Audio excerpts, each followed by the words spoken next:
Assalamualaikum warahmatullahi wabarakatuh.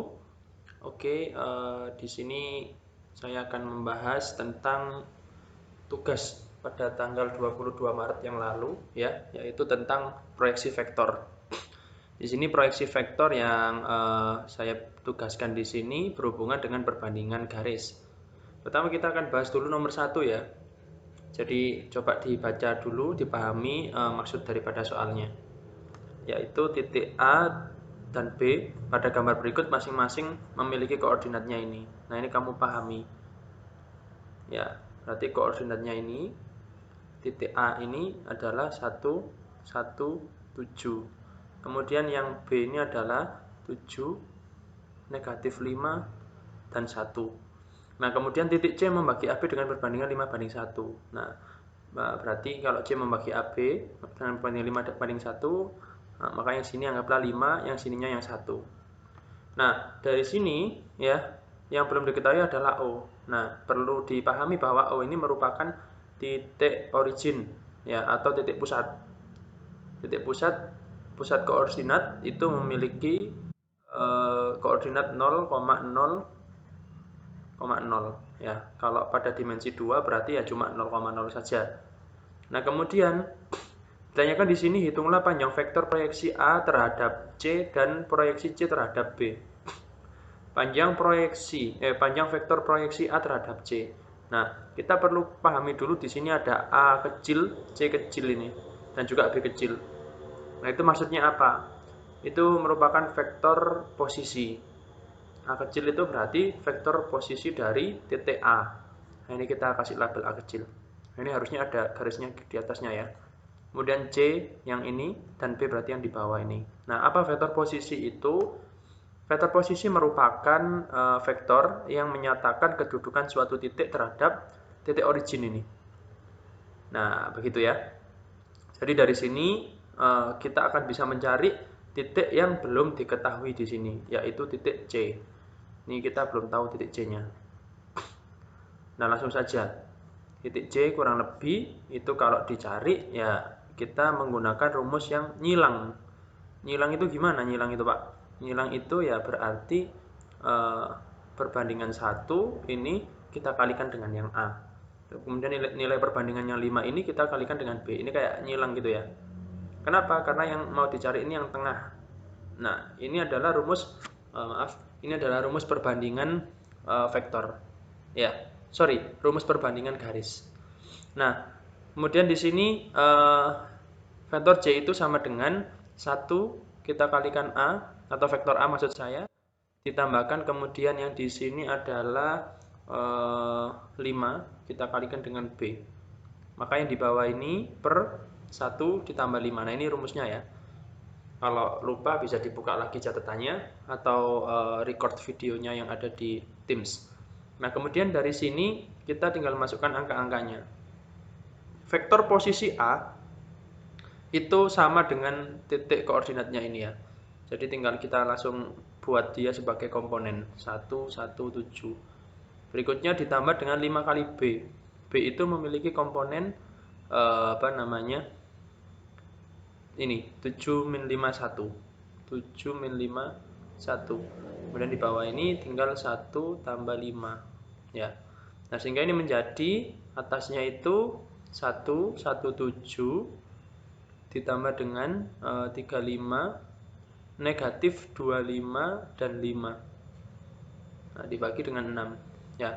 Sehingga ini kalau saya langsung akan ketemu 36 dibagi 6. Berarti 6. Negatif 24 dibagi 6, negatif 4. Dan yang terakhir adalah 12 dibagi 6, 2. Nah, inilah titik C. Nah, sekarang kita menuju ke soalnya. Jadi yang pertama adalah ditanyakan panjang proyeksi, saya ulangi, panjang vektor proyeksi maksudnya, yaitu panjang vektor proyeksi.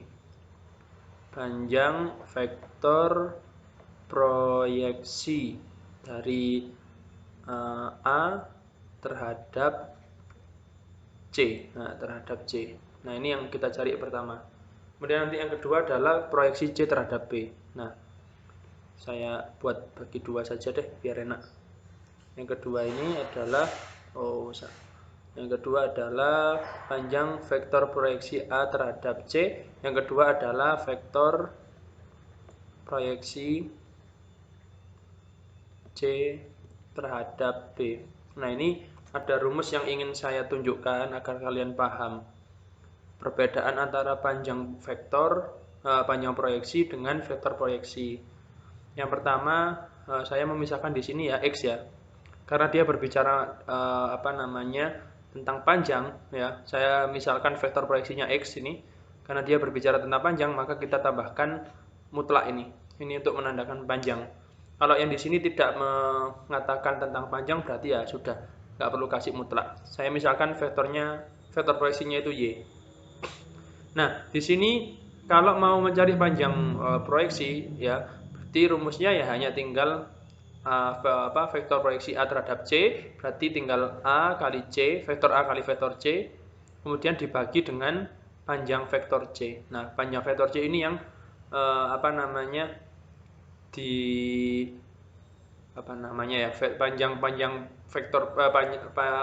panjang C ini kenapa kok muncul, karena yang di soal yang ditanyakan adalah terhadapnya itu terhadap C. Yang belakang juga sama terhadap B, maka yang ditulis adalah panjang B-nya. Berarti ini C kali B per panjang B. Nah, ini belum selesai. Kalau yang di sebelah kiri itu cukup begitu saja, selesai. Tapi yang di sebelah kanan ini ada tambahannya. Tambahannya apa? Yang di sebelah kanan ini kita masih kalikan lagi dengan vektor satuannya B. Ini kan yang ditanyakan B, vektor satuannya B, yaitu B per panjang B. Nah, ini tadi ada lambang panjangnya. Nah, ini yang kemudian membuat Y ini nanti berbentuk komponen. Karena kalau dari yang sini saja dia hanya berbentuk skalar ya, berupa panjang vektor. Maka ketika dikalikan dengan komponen dari vektor satuan, dia akan ketemu vektor satuan nanti. Nah, selanjutnya kita selesaikan dulu ya. Jadi perbedaan rumusnya ada di sini.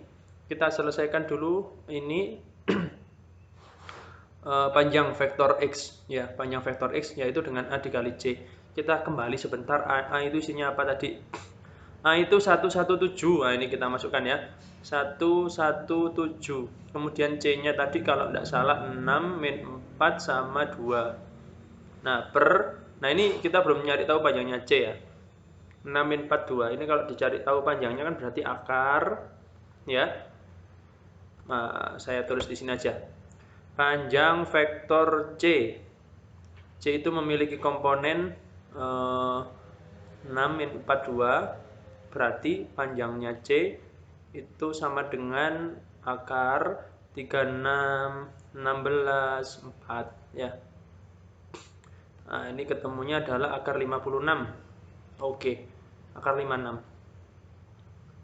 Nah, kemudian di sini kita kalikan ya, 6 min 4 plus 14 ya. Nah, ketemunya berapa ini? 2 16 berarti. Akar 56 itu 4 dikali 14 ya, berarti 2 akar 14. Ininya 6. 6 per 2 akar 14, kalau disederhanakan 3 per akar 14. Oke. Nah, yang ini hanya buram saja detik ya, untuk mencari tahu panjangnya C. Kemudian berikutnya kita mencari tahu vektor proyeksi ya. Nah, maksud saya tadi skalar itu ini ya, jadi berbentuk bukan komponen, itu skalar. Nah, kalau mau mencari tahu ini berarti tinggal masukkan aja C-nya tadi 6 min 4 dan 2. Ini 6 ini. Nah, kemudian kita kalikan dengan vektor B. Kita lihat dulu B-nya adalah apa tadi B-nya? 7 min 51. 7 min 51 ya. Nah, ini dibagi dengan panjang B. Nah, ini kita belum tahu panjang B. Pertama B dulu ya. B itu 7 min 51. Berarti dari sini kita bisa cari panjangnya. Panjangnya B berapa nih berarti? Akar 49 25 1. Berarti 75 ya. Akar 75. Kalikan vektor B-nya 7 min 5 1 per akar 75. Nah, ini ketemunya, yang ini biarkan ya, ini tidak usah diumek-umek ini, biar begitu. Ini kita kalikan ya, 42 tambah 20 tambah 2 ya. Kemudian per 75. Kalikan 7 min 51. Nah, ini ketemunya berapa berarti? 44 tambah 20, 64 ya. 64 per 75 dikali sama 7 min 51. Oke. Nah, inilah nilai dari nilai dari vektor proyeksi C terhadap B. Ini kita tutup aja ya. Nah, ini biar tahu bahwa ini buram. Oke, jadi begitulah pembahasan soal nomor 1 ya, anak-anak. Kalau ada pertanyaan boleh ditanyakan ke saya. Oke, terima kasih. Saya akhiri pembahasan nomor 2 di video selanjutnya. Assalamualaikum warahmatullahi wabarakatuh.